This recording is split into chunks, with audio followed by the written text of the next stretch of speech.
오늘 오전에는 어린이 주일로 예배를 드렸습니다. 오늘은 그 연장선상에 있습니다. 오늘 주일 저녁 예배로 드리고 있는데요. 오늘 특별히 어린이 주일이었기에 또 어린이에 관련된 또 우리 어린이들의 또 자녀들의 신앙교육에 대한 말씀을 증거하려고 합니다.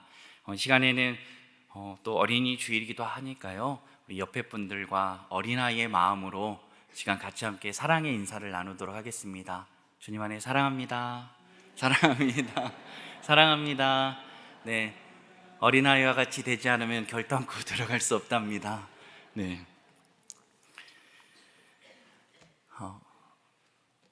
오늘 오전 주일 예배는 어린이 주일 예배로 드렸습니다. 매주는 아니지만 각 주일마다 여러 가지 주일로 지키는 것은 그러한 주일이 아주 중요한 의미를 담고 있기 때문입니다. 특별히 신앙교육은 아무리 강조해도 지나치지 않습니다.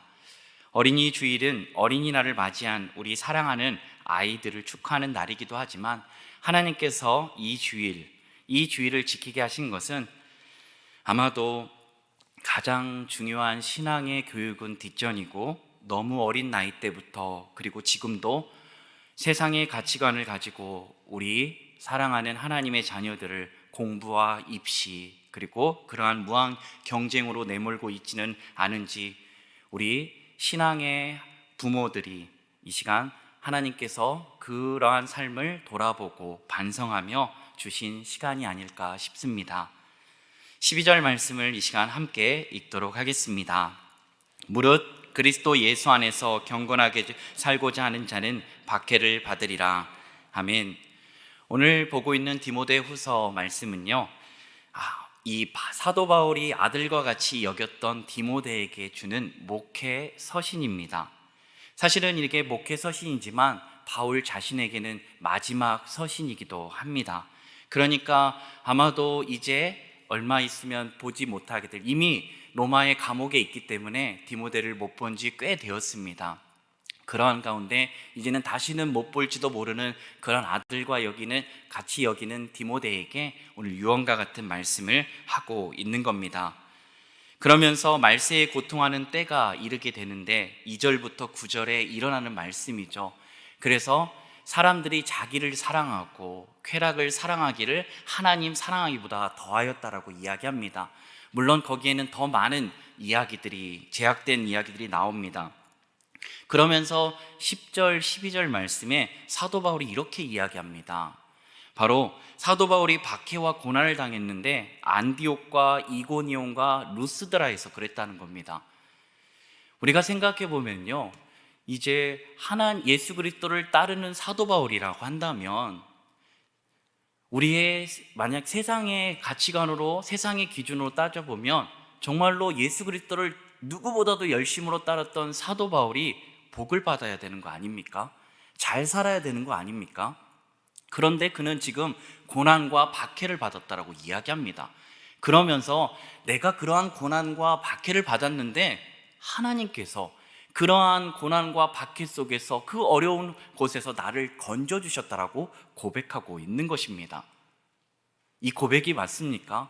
고난과 박해를, 하나님을 정말 누구보다 열심히 따랐습니다. 그렇게 한다면 하나님 누구보다도 잘 살아야 되는 거 아닙니까? 지금 이게 고난과 박해가 무슨 말입니까? 라고 불평해야 되는 거 아닙니까? 그런데 사도 바울은 그렇게 하지 않습니다.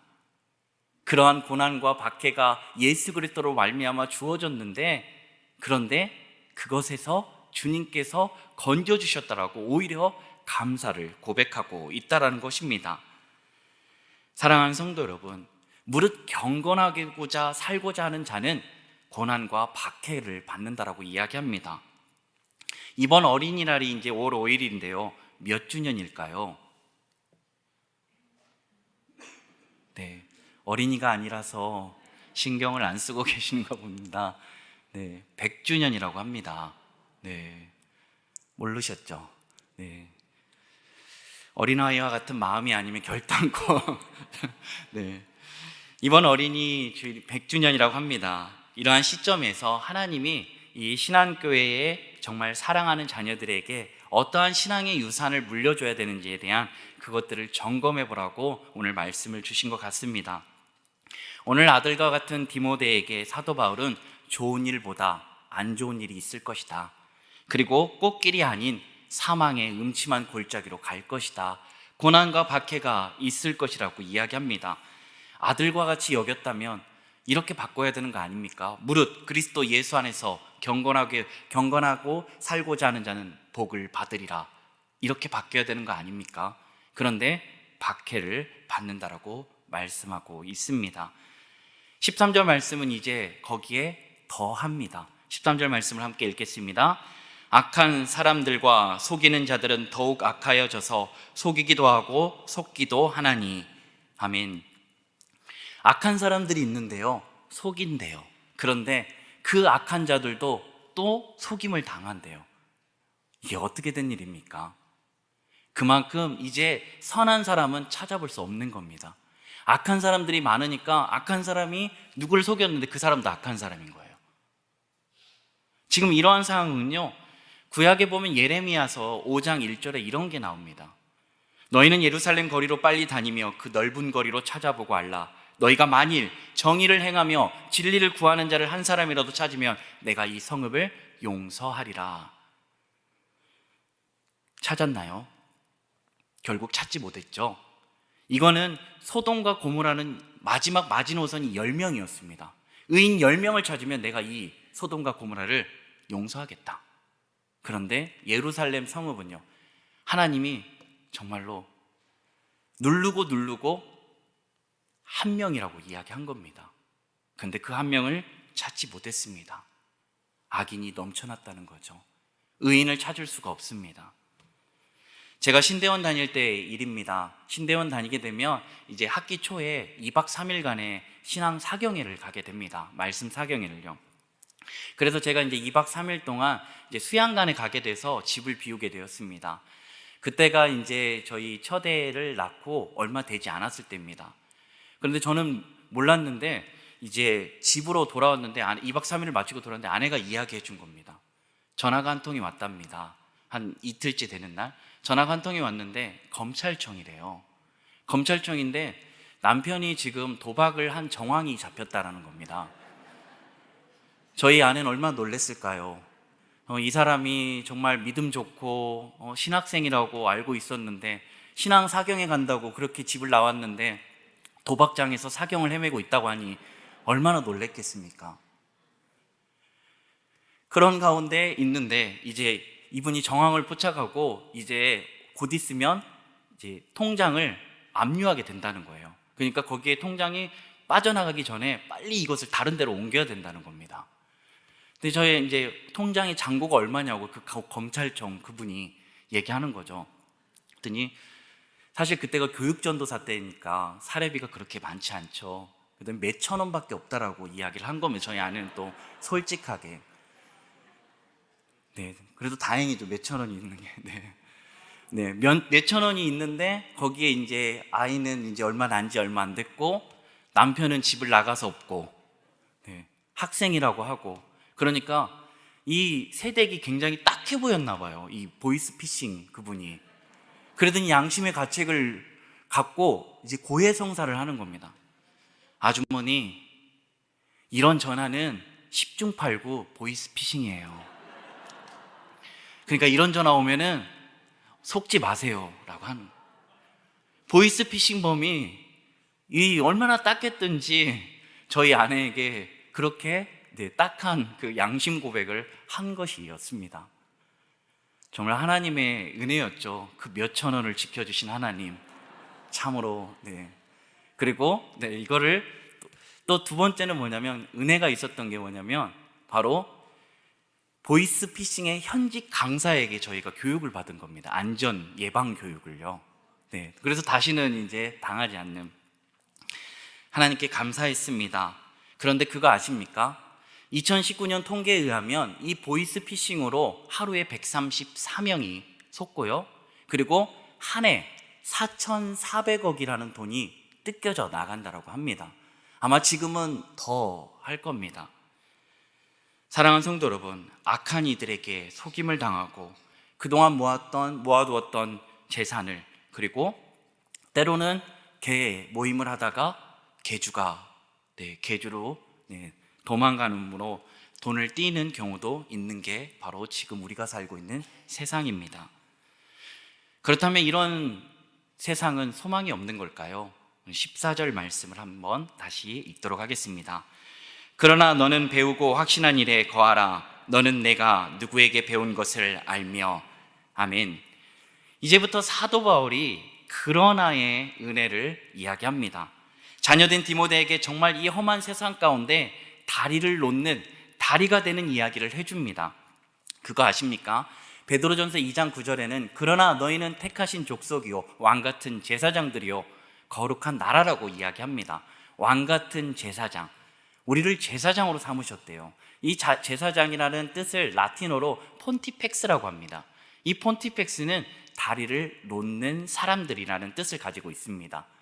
그러니까 오늘 지금 우리들에게, 그리고 사도 바울이 디모데에게 다리를 놓는 사람들이 될 수 있도록 지금 이야기를 해주고 있는 겁니다. 나만 건너고 다리를 치우는 사람이 아니라, 누군가가 걷고 있는데 다리를 걸어버리는 사람이 아니라 다리를 놓는 사람, 수고를 해서 누군가에게 이득이 되고 누군가에게 덕이 되는 다리를 놓는 사람들이 되라라고 이야기하죠. 그래서 저는 그러나의 접속사를 되게 좋아합니다. 그러나의 은혜를 주시는 하나님의 은혜를 알거든요. 로마서 6장 23절은 이렇게 말씀합니다. 죄의 삭은 사망이요 하나님의 은사는 우리 구주 예수 그리스도 안에 있는 영생이니라 라고 말씀합니다. 그런데 영어 성경에 보면 죄의 삭은 사망이요 but이라는 접속사가 들어갑니다. 그러나입니다. 죄의 삭은 사망이요 그러나 하나님의 은사는, 하나님의 은혜는 그리스도 우리 주 예수 안에 있는 영생이라고 말씀하고 있는 거죠. 우리에게 놓여있는 건 사망이었던 거예요.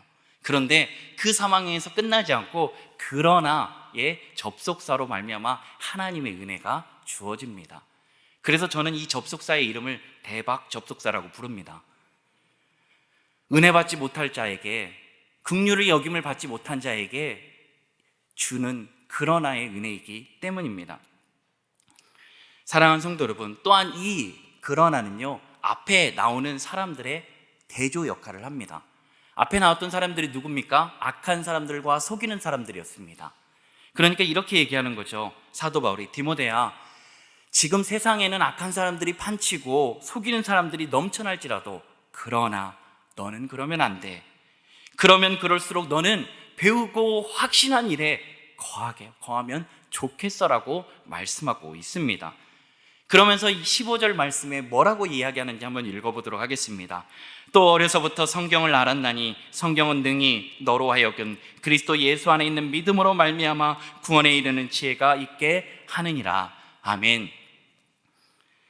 바로 너는 어려서부터 배운 것에, 그것을 배우고 확신하는 일에 거하라는 겁니다. 무엇을 배운 겁니까? 성경 말씀, 하나님의 말씀을 배운 겁니다.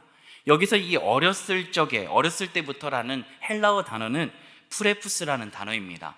이 단어의 뜻은 뭐냐면 복중에 있는 아이, 그리고 젖먹는 아이를 뜻하는 단어입니다. 그러니까 디모데가 지금 외조모 로이스와 그리고 그의 어머니 유니게로부터, 복중에서부터 하나님의 말씀의 태교를 받았다라는 겁니다. 그리고 그가 젖먹는 순간에도, 그리고 커가는 그 모든 순간에도 하나님의 말씀이 디모데에게 들렸다라는 것입니다. 누가복음 1장에 보면요, 이 마리아가 6개월 먼저 임신하게 된 사가랴의 아내 엘리사벳에게 찾아갑니다. 그 친척이었죠. 그러면서 찾아가서 이제 엘리사벳에게 문안을 하는데, 마리아의 그 문안의 이야기를 듣고 엘리사벳의 태중에 있었던 세례 요한이 기뻐 뛰놀았다라고 말씀합니다. 무엇입니까? 복중의 아이도 이야기를 듣는 겁니다. 그 아이도 어떠한 상황인지 지금 마리아의 뱃속에 주 예수 그리스도가 있다는 걸 알고 뛰놀았다는 거예요. 복중에서요. 그러니까 들린 거죠. 누가복음 2장에는 또 이렇게 나옵니다. 예수님께서 태어나시자마자 강보에 쌓어 구유에 누웠다라고요. 강보가 무엇일까요? 이스라엘 사람들에게는요, 이 여자가 임신을 하게 되면 그때부터 이 산모는 이 보자기에다가 강보에다가 이제 글을 이제 한 땀 한 땀 이렇게 바느질을 합니다. 그 바느질하는 내용은 여러 가지가 있겠지만 기본적으로 쉐마의 말씀, 신명기 6장의 말씀을 적어 놓습니다. 그러면서 이제 아이가 태어나면 그걸로 태어나자마자 강보에 쌓는 거죠. 쌓는 이유는 이겁니다. 태어나자마자 어떠한 상황에도 마귀에게, 사단 마귀에게 틈타지 말라라고 보호하는 거예요. 말씀으로요. 그게 바로 오늘 디모데가 그 외조모 로이스와 그리고 그의 어머니 유니기로부터 말씀의 교육, 말씀의 태교를 받았다라는 것입니다. 사랑하는 성도 여러분, 혹시 태교 신기라는 책을 읽어보신 적이 있습니까? 태교 신기입니다. 이 태교 신기는요, 조선시대 영조왕 때 어떤 한 여인이 이 태교의 중요성을 익히 깨달아 알고 책을 썼습니다. 그 책의 내용을 보면 이렇게 되어 있습니다. 태교를 하지 않았던 시대에는 사람들이 재능이 적어지고 그리고 도적이 들끓고 암울한 시대가 펼쳐졌다라고 이야기합니다. 그 당시에도 태교를 하지 않으면 바로 이러한 일들이 일어났다는 겁니다. 오늘 우리는 어떻습니까? 우리는 어떠한 시대를 살아가고 있습니까? 크리스찬의 수는 많이 줄었다고 하지만 그래도 많은 시대를 살고 있습니다. 그리고 그리고 크리스찬의 자녀들이 있습니다. 그런데 정말 그 자녀들이 배우고 확신하는 일에 거하고 있습니까? 복중에서부터 하나님의 말씀을 들려주고 가르치고 있으십니까? 지금 이 시대는 괜찮은 걸까요? 아동부까지는 아니, 지금 더 써서 중고등부까지, 그리고 이제 중고등부를 넘어서 이 친구들이 대학교 타 지역에 가게 되면 어떨까요? 코로나 때문에 신앙생활을 못하고 있다고요? 코로나 전부터 그런 건 아니었을까요? 우리 사랑하는 자녀들이 정말 교회에 잘 나가고 신앙생활하고 있습니까? 오늘 우리의 가정 어떻습니까? 어떤 한 분이 이렇대요. 어떤 한 분이 어렸을 때부터 아버지가 자신에게 해주는 건 없는데 자꾸 예수 그리스도를 이야기하고 그곳에서 가정 예배를 드리고, 그런데 그게 자신은 너무 싫었다는 거예요. 그래서 자신이 이제 어른이 돼서 한 아버지의 가장이 되고 나서 어떻게 했냐면 예수님 빼고는 다 해줬대요. 예수님 빼고는 정말로 해줄 수 있는 최선을 다해서 해줬는데, 나중에 이 아이들이 자라서 이제 가정을 이뤘는데 예수 그리스도를 전하려고 하니까 전할 수가 없다라고 하면서 땅을 치며 가슴을 치며 후회했다는 이야기를 들었습니다. 그럼 우리의 가정들은 늦은 걸까요? 아닙니다. 오늘 그래서 하나님께서 이 어린이날 100주년이 되는 이 어린이 주일을 맞이하는 이 시점에서 말씀을 듣게 하신 겁니다. 배우고 확신한 일에 거하게 하려면 어떻게 해야 됩니까? 가정에 부모님들이 신앙의 교육이 필요합니다. 사교육이 아닙니다. 신앙 교육입니다. 저는 예전에 성경 과외를 제안받은 적이 있습니다. 교육전도사 때요. 그래서 한 부모님으로부터 성경 과외를 우리 아이들에게 해주라는 겁니다. 그리고 저는 이제 작년에 이 신대원 청빙 게시판을 봤는데 어떤 분이 성경 과외를 해줄 목사님을 찾고 있더라고요. 왜 그럴까요? 바로 주일학교, 교회학교에서는 신앙교육이 부족하다는 겁니다.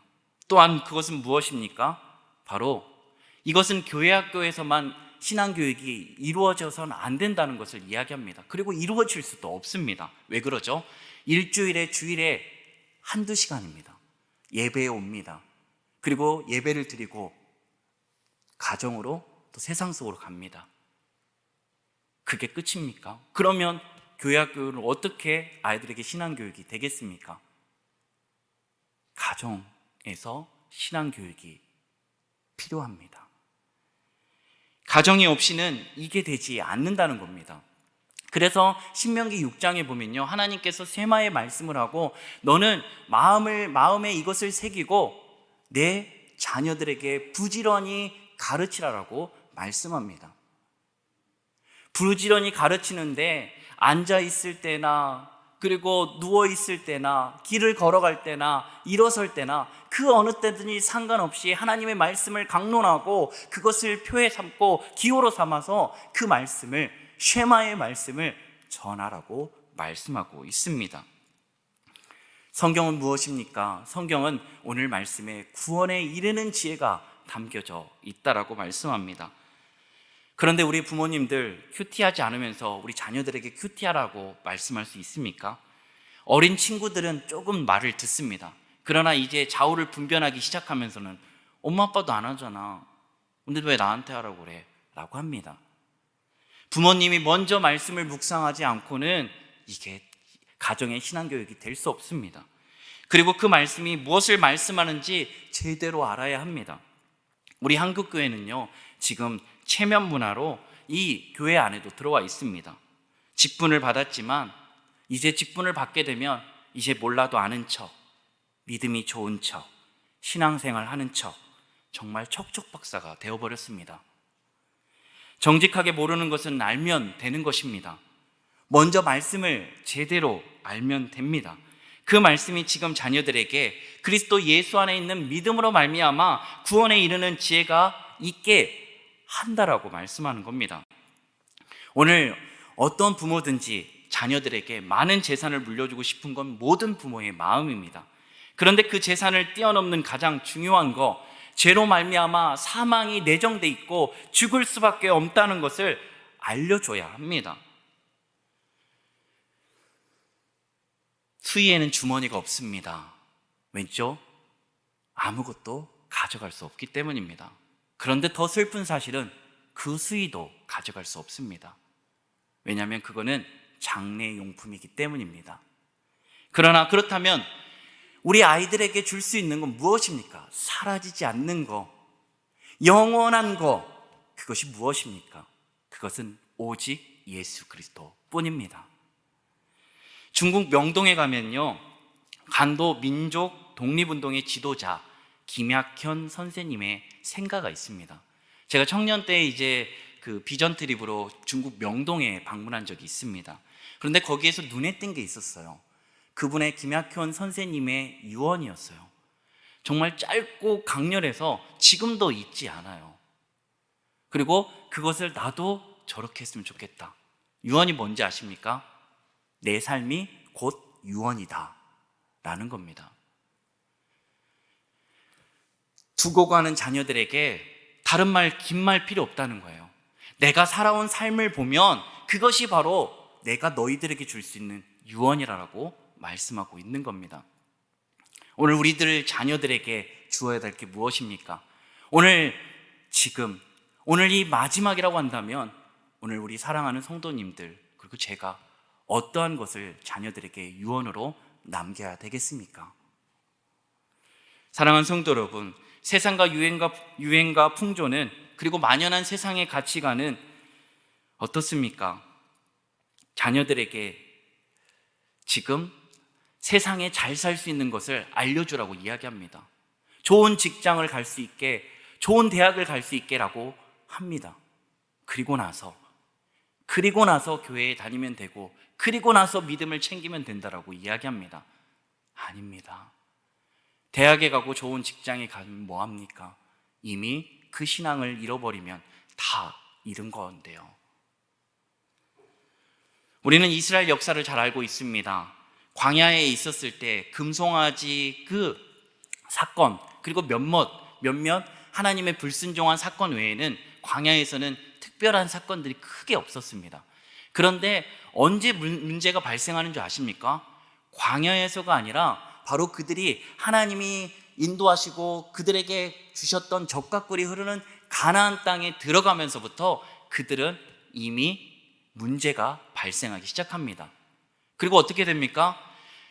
사사기는요, 판관들, 사사들 12명이 세워집니다.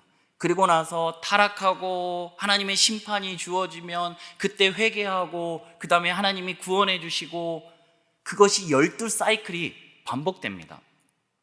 왜 이렇게 된 거죠? 그것에 대해서 사사기 2장은 분명하게 이야기합니다. 2장 10절입니다. 그 세대의 사람도 다 그 조상들에게 돌아갔고 그 후에 일어난 다른 세대는 여호와를 알지 못하며 여호와께서 이스라엘을 위하여 행하신 일도 알지 못하였더라. 하나님을 경험했던 세대가 다 조상에게로 돌아갔고 죽었어요. 그리고 나서 다음 세대가 일어났는데 그 세대가 하나님을 알지 못한대요. 그리고 하나님이 그들에게 행하셨던 일도 모른대요. 그 일들로 인하고 나서 11절엔 이렇게 나옵니다. 이스라엘 자손이 여호와의 목전에 악을 행하여 바알들을 섬기며 라고 나옵니다. 여호와를 알지 못하더니 이제는 그들이 여호와의 목전에서 악을 행하고 바알 신을 섬겼다라는 겁니다. 왜 이런 일이 일어났죠? 바로 하나님께서 모세를 통하여 주신 율례와 법도가 있었습니다. 그게 쉐마의 말씀이었어요. 그게 무엇입니까? 이스라엘아 들으라, 우리 하나님 여호와는 오직 유일한 여호와이시니 너는 마음을 다하고 뜻을 다하고 힘을 다하여 너의 하나님 여호와를 사랑하라라고 말씀했습니다. 그런데 그것을 가르치지 않은 거예요. 아이들에게 부지런히 가르치지 않았던 거예요. 그렇더니 어떻게 됐습니까? 오늘 하나님을 잊어버렸습니다. 지금으로 말하면 예수님을 잊어버렸다는 겁니다. 나쁜 것은 빨리 배운다라고 우리는 알고 있습니다. 그 말도 맞지만 혹시 좋은 것을 배울 수 있는 기회가 없는 건 아니었을까요? 가정에서 하나님의 말씀을 배울 수 있는, 하나님의 말씀을 들을 수 있는 기회가 없었던 건 아닐까요? 그렇다면 방법은 딱 한 가지입니다. 가정마다 가정 예배가 다시 세워지는 것입니다. 또한 주일만 예배, 수요일만 예배라는 개념을 바꿔야 합니다. 더 늦기 전에 말입니다. 목사님, 우리들의 상황을 잘 알고 잘 몰라서 하시는 말씀이에요. 알고 있습니다. 매일매일이 안 되면 지금 일주일에 한 번이라도 우선 정해놓고 가정 예배를 드리십시오. 더 늦기 전에 시작하셔야 합니다. 얼마 전에 유행어 중에 하나가 아마 문어게임을 보신 분도 계실 겁니다. 문어게임에서 어떤 깐부 할아버지가 이렇게 얘기하죠. 이러다 우리 다 죽어라고 했습니다. 제가 그 오를 이야기하고 싶지 않아서 문어게임이라고 했습니다.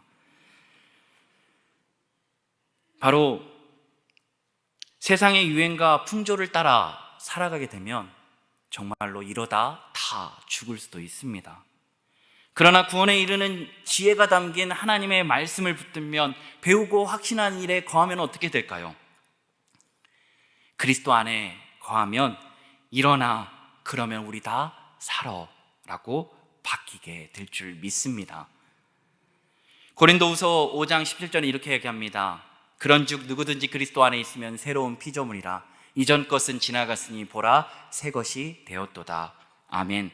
사랑하는 성도 여러분, 하나님께서 자신의 하나뿐인 아들 예수 그리스도를 통하여 주신 새로운 삶을 두려워하지 마시기 바랍니다. 그 삶은요, 우리가 전에는 경험해보지 않았던 삶이에요. 전에는 죄에 물들고 죄에 빠져 있었던 삶이에요. 그런데 이제는 죄가 죄인 줄 알고 그것을 선택할 수 있는 존재가 되었다는 거예요. 그리고 전에는 회개할 수 없었어요. 그런데 이제는 하나님 앞에서 예수 그리스도로 말미암아 회개할 수 있는 존재가 되었다는 겁니다. 얼마나 복됩니까? 하나님이 주시려고 한 건요, 바로 이제 죄로 말미암아 정죄감에 빠지고 그 말미암아 숨어 있지 말라는 거예요. 어둠 가운데 더 어둠으로 거하지 말라는 겁니다. 이제는 빛 가운데로 나와서 내가 너희에게 주려고 한 그 아름답고도 영광스러운 그 복된 삶을 살아가라고 말씀하고 있는 겁니다. 죄가 좋으면 하나님께서 죄를 멀리하라고 하셨겠습니까? 결국은 우리들의 실패로 인해 하나님은 자신의 하나뿐인 아들 예수 그리스도를 내어주셨습니다. 그러면서까지도 우리를 살려주신 그 진짜 이유를 정말 모르십니까? 죄를 지은 사람은요, 경찰서만 지나가도 두려워 숨습니다. 왜 그러죠? 죄가 있기 때문이에요. 그런데 우린 죄가 없으면 경찰차가 아무리 100번이고 1000번이고 지나간다고 해서 저희가 두려워할 게 뭐가 있습니까? 사랑하는 성도 여러분, 죄의 싹은 사망입니다. 그러나 하나님의 은사는, 하나님의 은혜는 그리스도 예수 우리 주 안에 있는 영생입니다. 그것을 믿으시기 바랍니다. 그럼 어떻게 해야 됩니까? 가정 예배를 드려야 됩니다. 우선 시작해야 됩니다. 그런데 시작하면요, 사단이 가만히 안 있죠. 왜냐하면 믿음으로 서가는 그 가정을 가만둘 일이 없습니다. 그러면 막 흔들어 댈 겁니다. 못 드리게 할 겁니다. 여러 가지 일들이 생길 겁니다. 그럴 때 딱 생각하십시오. 아, 잘하고 있구나. 가정 예배 드리기 잘했구나. 잘 가고 있구나 생각하십시오. 그리고 더 열심히 내십시오. 그리고 하나님의 말씀에 든든히 서길 바랍니다. 16절 말씀을 함께 읽겠습니다. 모든 성경은 하나님의 감동으로 된 것으로 교훈과 책망과 바르게 함과 의로 교육하기에 유익하니. 아멘. 가정예배를 통해서 하나님의 말씀이 들려져야 되는 이유를 오늘 16절 말씀 이야기합니다. 첫 번째는 교훈입니다. 교훈이 무엇입니까? 하나님의 말씀을 읽어야 돼요. 하나님의 말씀을 읽어야지 하나님이 우리를 얼마나 사랑하시는지, 하나님이 우리를 얼마나 사랑하셨든지, 그 하나밖에 없는 아들을 내어주심으로 우리를 살려주셨음을 하나님의 말씀을 통해 봐야 됩니다. 그 말씀을 매일매일 봐야 되는 것입니다. 이 말씀이 들려져야 되는 것입니다. 두 번째는 책망입니다. 잘못된 길을 가고 있다면, 그 길이 천길 낭떠러지라면 어떻게 해야 됩니까? 하나님께서는요, 책망하시더라도 그 자녀를 세웁니다. 그래서 이 책망이라는 단어, 헬라어는 엘레그몬입니다. 유죄, 판결하는 것을 의미합니다. 잘못된 교리, 잘못된 행동의 오류를 바로잡고자 하나님께서 그렇게 책망할 수 있게 하나님의 말씀을 통해 주신다는 거예요. 그래서 히브리서에는 이렇게 말씀합니다. 12장 8절입니다. 징계는 다 받는 것이거늘 너희에게 없으면 사생자요 친아들이 아니니라. 11절은요, 무릇 징계가 당신은 즐거워 보이지 않고 슬퍼 보이나 후에 이로 말미암아 연단받는 자들에게는 의와 평강의 열매를 맺느니라. 아멘. 세 번째는요, 바르게 함입니다. 이 바르게 함은 무엇입니까? 바로 이 바르게 하다는 것은 잘못된 곳에서 이제는 돌이켰으면 바르게 살아갈 수 있는 것을 알려준다는 거예요. 우리가 하나님의 자녀로서, 그리스도인으로서 어떻게 살아가야 되는지를 알려준다는 것입니다. 네 번째는요, 의입니다. 의로우신 분은 오직 하나님 한 분이십니다. 그런데 하나님께서는 예수 그리스도를 통하여 우리를 의롭게 여겨주셨습니다. 그게 이신칭이죠. 그래서 죄인에서 이제 의인으로, 사망에서 생명으로 옮겨주셨습니다. 저는요, 어렸을 때 전설의 고향을 많이 보았습니다. 재밌었거든요. 어렸을 때 얼마나 무섭고 서늘했든지, 이제 그 소복을 입고 케찹을 묻힌 언니가 나오면요, 너무 무서워가지고 제가 눈을 가립니다. 가리는데 너무 궁금해서 이렇게 봐요. 그리고 후회합니다. 잠을 못 잡니다. 그런데 그 중에 기억이 남는 스토리가 있습니다. 그 스토리가 바로 3년 고개입니다. 아마 이거 아실지도 모르겠습니다. 이 3년 고개가 무엇이냐면요, 어떤 한 지방에 있는데 거긴 전설이 있어요. 여기서 넘어지면 3년밖에 못 살아요. 그래가지고 어떤 이제 사람들이 여기를 지나갈 때마다 너무 조심조심 지나다니는 거죠. 근데 어떤 한 할아버지가 지나가시는데 갑자기 숲풀에서 뭐가 탁 튀어나오니까 넘어지셔, 놀래가지고. 그리고 나서 이제 3년밖에 못 산다고 시름시름 알아누신 거예요. 그래가지고 이제 3년이 거의 돼가고 있는 상황이 이제 죽었구나 라고 하고 있는데, 손자가 그 할아버지 댁에 방문을 해요. 손자가 근데 할아버지 왜 누워있어요? 그러면 할아버지가 나 3년밖에 이제 곧 죽어. 그런데 할아버지, 거기서 한 번 더 넘어지시면 3년을 더 사시잖아요. 한 번 더 넘어지시면 6년, 한 번 더 넘어지시면 9년. 그래서 할아버지가 오래 장수하셨다라는 겁니다. 제가 왜 이 얘기를 드리냐면요, 아무리 사람이 거기서 6년이고 9년이고 장수할지라도 사람에게 정해진 수명이 다 되면 죽게 되어져 있습니다. 그런데 우리는요, 예수 그리스도로 말미암아 굴을 필요 있습니까? 굴릴 필요가 있습니까? 없습니다. 단 한 번에 예수 그리스도로 말미암아 우리는 구원받았기 때문입니다. 그렇다면 오늘 우리가 우리 사랑하는 자녀들에게 전해줘야 될 유산은 바로 예수 그리스도입니다. 날마다 가정마다 예수 그리스도가 전해져야 합니다. 왜 그런 줄 아십니까? 바로 그러한 것이 아이들이 정말로 태어나서 말씀을 처음 접하기 전에 만나는 말씀이 누구인지 아십니까? 부모입니다. 부모님이 말씀의 해석자요 성경 가르치는 교사가 되는 거예요. 그런데 만약에 성경을 가르치지 않으면 어떻게 될까요? 그 가정은 신앙이 계속 자라야 되는데 퇴보하게 될 수밖에 없다라는 것입니다. 저희 집은 목회자의 집안, 제가 목사이니까 저희 가족들이 이제 정한 게 있어요. 저희 가족들이 정한 게 매일 그래도 저희가 하가다를 하는 겁니다. 말씀을 읽는 거예요. 매일 성경을 가지고. 그래서 언제는 짧게 3분도 안 될 때도 있어요. 그런데 매일매일 잊지 않고 모여요. 그러면서 그 모이면서 어쩔 때는요, 막 부흥회가 일어날 때도 있어요. 막 아이들이 울면서 통곡하면서, 정말 내가 왜 게임을 그렇게 했는지 막 눈물을 막 흘리면서, 내가 이제 하나님 말씀을 보겠다고. 근데 또 다음날 되면 또 돌아가요. 그런데 또 예배가 드려지잖아요. 그걸 보면서 가정 예배가 얼마나 중요한지를 알게 됩니다. 2분이고 3분이고 상관없이 그 속에서 하나님께서 우리를 얼마나 사랑하시는지, 그 하루 동안 내가 잊고 살았던 그 하나님을 우리 가족들이 같이 함께 기억하고 하나님이 행하셨던 일들을 감사하는 시간이 그 시간인 거예요. 오늘 우리 사랑하는 성도님들의 가정 가운데 이러한 가정 예배가 드려지고 계십니까? 오늘은 어린이 주일입니다. 그러므로 우리가 다시 한번 우리의 가정 가운데 한 명이 됐든 두 명이 됐든 상관없습니다. 시작하십시오. 그러면 점점점 가족들이 더하여질 것입니다. 그래서 우리 사랑하는 성도님들의 가정 가운데 온전히 믿음의 가정, 복된 가정으로 계속해서 날마다 자라나길 바랍니다. 이제 설교의 왕이었던 영국의 목회자였던 찰스 스펄전 목사님의 말씀으로 마무리할까 합니다. 가정재단이 횡하니 방치되고 부모가 주님 앞에 가정을 돌보는 본연의 의무를 저버리면서 교회를 지킨다고요? 당신의 수고는 모두 헛수고가 될 것입니다. 이미 울타리를 다 내려놓았으니 숲에서 곧 곰이 나와 교회를 황폐하게 만들 것입니다.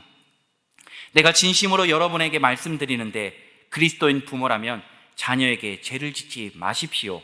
특히 나쁜 본이 되거나 자녀를 구원으로 이끄는 일에 태만해서는 안 됩니다. 하나님의 섭리와 은혜가 부여한 엄숙한 의무를 자녀에게 다할 수 있게 해달라고 성령께 구하십시오.